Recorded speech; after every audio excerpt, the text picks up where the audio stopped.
If you're traveling soon, there's something happening at airport security that nobody is announcing, but it's causing polite, prepared seniors to be pulled aside, separated from their belongings, and delayed in a way that feels both confusing and deeply embarrassing. It's not what you think. It's not about forgetting to take out your liquids or your laptop. This is something subtler, a quiet shift in procedure that turns a routine moment into a stressful public event. Picture this. You've done everything right. You're at the front of the line, ID and boarding pass in hand. The officer looks at your documents, then looks at you, then looks back at the screen. A pause. He says, "Please step to the side for a moment." Suddenly, you're standing alone on the busy periphery as the line flows past you. Your shoes are off, your bin with your jacket and carry-on is moving away from you on the conveyor belt without you, and you have no idea why you've been stopped or for how long. That hot flush of confusion, that worry about your things, that sinking feeling as you see the clock ticking toward your departure time, this is the instant delay I'm talking about. And it's happening not because you made a mistake, but because the system has changed in ways that don't consider your experience. You might finish screening 10 minutes later, but the feeling of unease can linger for your entire journey. I've watched this scene unfold from the gate, seeing passengers arrive flustered and upset, and I want to make sure you have the knowledge to pass through smoothly, with your confidence and dignity completely intact. Hello, my name is Sarah. For over 15 years, I've been a flight attendant, and in that time, my most important duty has always been to care for people in what can sometimes be a stressful environment, the cabin at 35,000 feet. But my care for travelers begins long before they step onto my aircraft. It starts at the gate, where I see the relief on a passenger's face when they finally arrive after a difficult trip through security, or the quiet frustration they try to hide. I've come to know the unique concerns of senior travelers, the desire for order, the appreciation for clear information, and the deep value placed on being treated with respect. I'm not here as an official voice of the TSA or any airline. I'm here as someone who has witnessed these moments from the other side of the jet bridge, who understands how a little insider knowledge can transform an experience from anxious to assured. Consider this a quiet conversation between us, where my experience can help pave your way to a calmer journey. You are in safe, practical hands. Now, you saw the title of this video, and I want to address that directly. It likely caught your eye because it mentioned a warning and new rules. That language can feel alarming, and I understand if it raised your guard. My intention is not to frighten you, nor is it to present some shocking breaking news bulletin. The reality is more nuanced, and in many ways, more important. There hasn't been a single loud announcement targeting seniors. Instead, what's happened is a gradual evolution, a combination of new technology being deployed, existing rules being applied in slightly different ways, and a focus on speed that can leave certain travelers behind. The warning is simply this. The ground has shifted underfoot without many people noticing, and that creates friction. My goal today is to wipe away that fear of the unknown. We're going to replace that vague anxiety with crystal clear understanding. Think of this not as a scare, but as a preparation. By the end of our time together, you won't feel warned, you'll feel equipped. You'll see the security checkpoint not as a gauntlet, but as a series of steps you are fully prepared to manage on your own terms.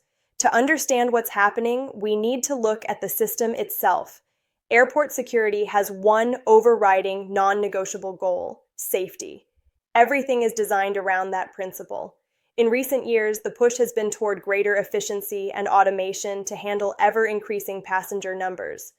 This is where the disconnect forms. The system is being optimized for speed and threat detection, not for the human experience of a 70-year-old traveler. It's not personal, and it's not malicious. It's simply a design oversight.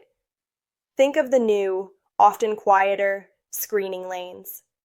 There are fewer verbal instructions from officers. You're expected to watch the monitors and the moving graphics. For someone who may not hear as well or process visual digital cues as quickly, the first hint something is wrong is when they're being waved back or asked to step aside. The technology, like the full-body scanners, requires very specific, sometimes awkward poses, arms held high, feet placed just so. It assumes a range of mobility and balance that not everyone has. And the process overall assumes everyone is a frequent flyer, intimately familiar with the ever-changing rules. This isn't about you failing to keep up. It's about a system that hasn't adequately considered how you move through the world. When you feel confused or delayed, please, I urge you, do not internalize that as your fault. See it for what it often is: a friction point between a well-intentioned but impersonal system and a traveler who deserves clarity and respect. Your job isn't to be a security expert, it's to be a prepared passenger. And that's where we turn our focus now. So let's talk about exactly what we're going to cover together. This video is a practical guide built on observation and respect. First, I will walk you through the 3 specific modern pressure points at security where seniors are most likely to face that instant delay. We'll look at the ID checkpoint, the body scanner, and the carry-on screening process. For each one, I'll explain not just what happens, but why it happens from the system's perspective. Demystifying it takes away its power to unsettle you. Then, and this is the most important part, I will give you the exact, calm, and polite phrases to use in each situation. These are your scripts. They are designed to assert your needs, ask for reasonable accommodations, and maintain your composure and dignity effortlessly. By the end, you will have a complete step-by-step strategy for your next trip through security. The outcome I want for you is not merely to get through the line. It's to move through it with a sense of confident calm, to feel in control of your own experience, and to preserve all the joy and anticipation of the journey you're about to take. You deserve to travel with peace of mind, and that is precisely what we will build. The first potential delay often happens before you even reach the bins or the X-ray machines. It occurs at the podium where you hand your ID and boarding pass to the transportation security officer.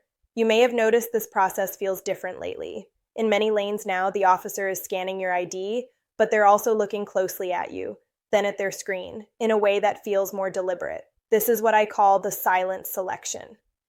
Behind the scenes, there are algorithms and processes that can flag a boarding pass for what's known as enhanced or additional screening. This can be random, or it can be triggered by certain factors.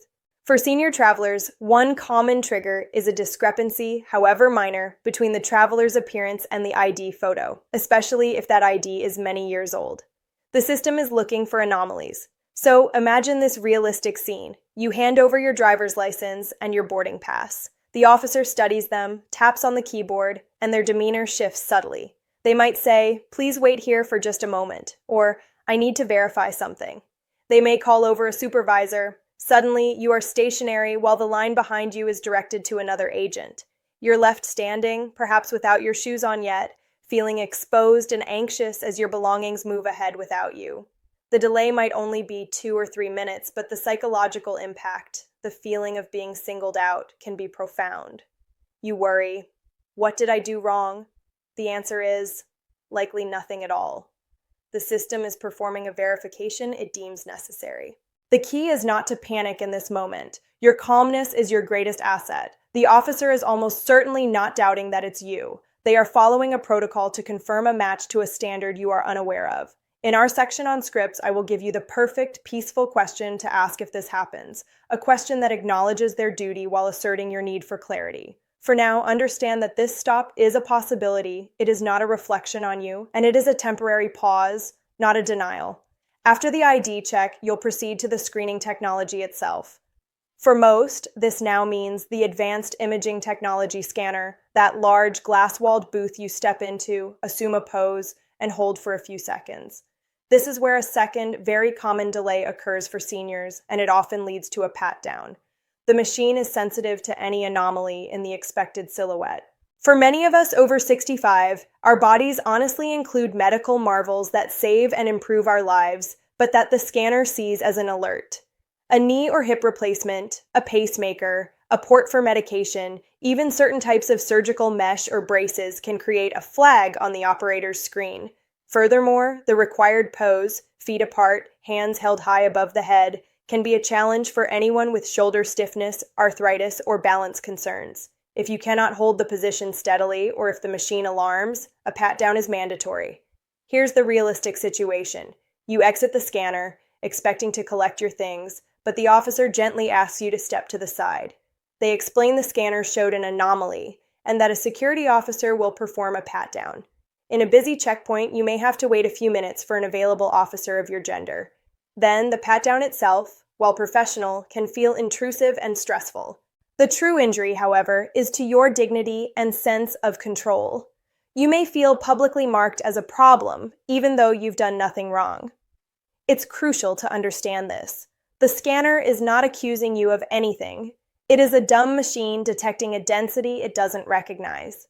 The pat-down is the human follow-up to that machine's limitation. The system's logic is thoroughness, but its execution can feel cold.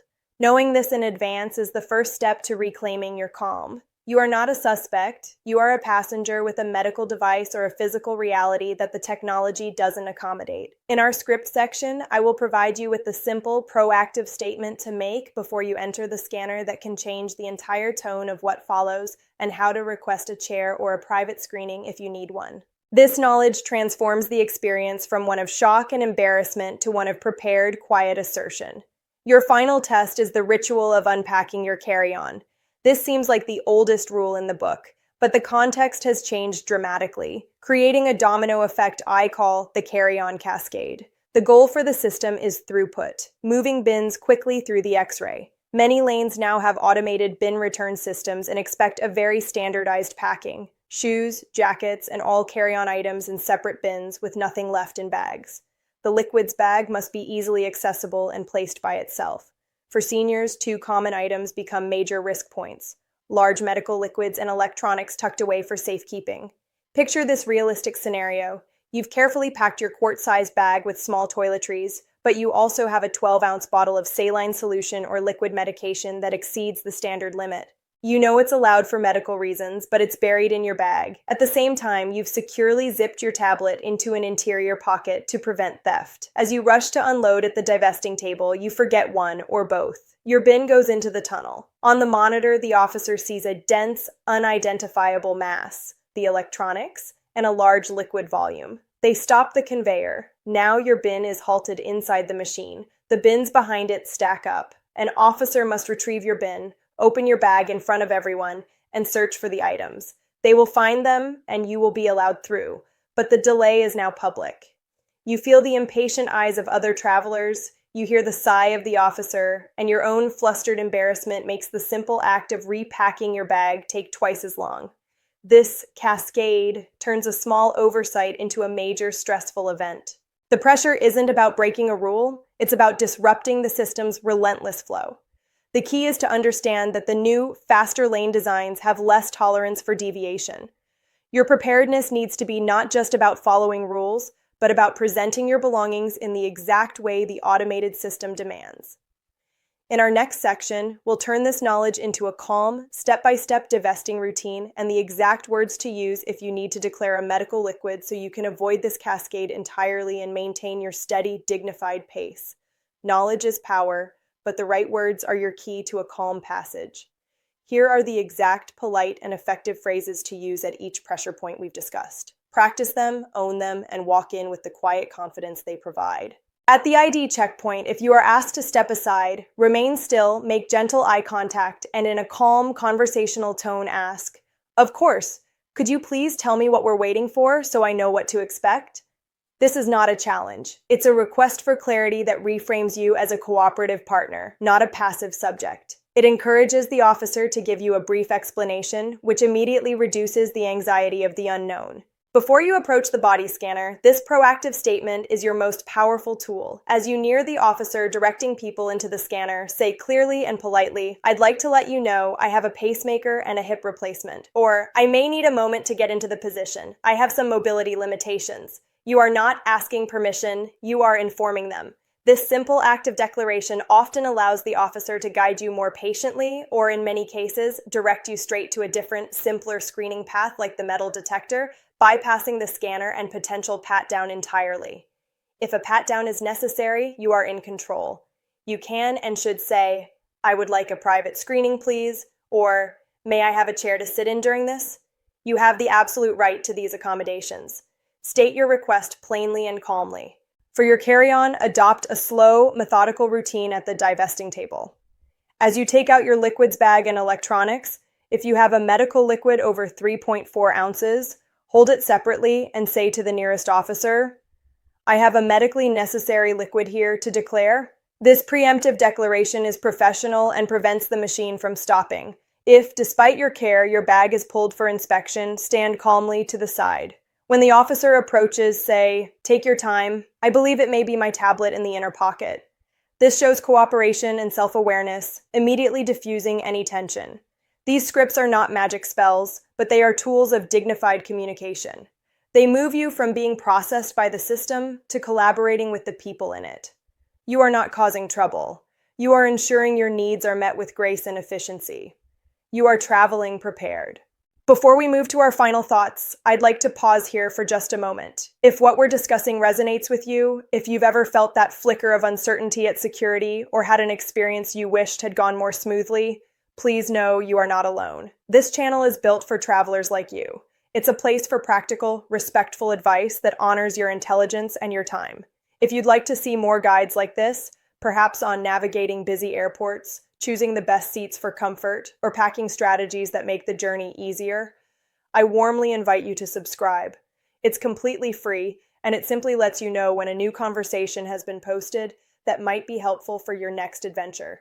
In the comments below, I also welcome you to share, if you're comfortable, your own experiences. A kind note about what you've encountered can be a great help to others preparing for their trips. This is about building a community of confident travelers, one piece of thoughtful information at a time. Thank you for allowing me to be a part of your travel preparation today. As we wrap up, I want to leave you with a final important thought. The journey itself, the anticipation of seeing a loved one, the excitement of a new place, the simple joy of movement, is a gift. It should not be overshadowed by dread of the airport process. What we've walked through today is not a list of things to fear, but a map of the new terrain. These procedures are simply steps. And now, you know the steps. You understand the quiet logic behind them, and you have the words to navigate them with composure. This knowledge is what gives you back your confidence and your rightful sense of dignity. You are not a burden to the system. You are a savvy traveler who understands how it works and how to move through it with ease. Remember, your preparedness is a form of quiet power. It allows you to focus on what truly matters: the comfort of your seat, the view from the window, and the wonderful reason you're traveling in the first place. I have seen thousands of passengers embark on their journeys, and the calmest are always those who feel informed and in control. I have every confidence that you can be one of them. Travel is for you. Go forward with that assurance, and may your next trip be your smoothest yet. Take care, and happy travels.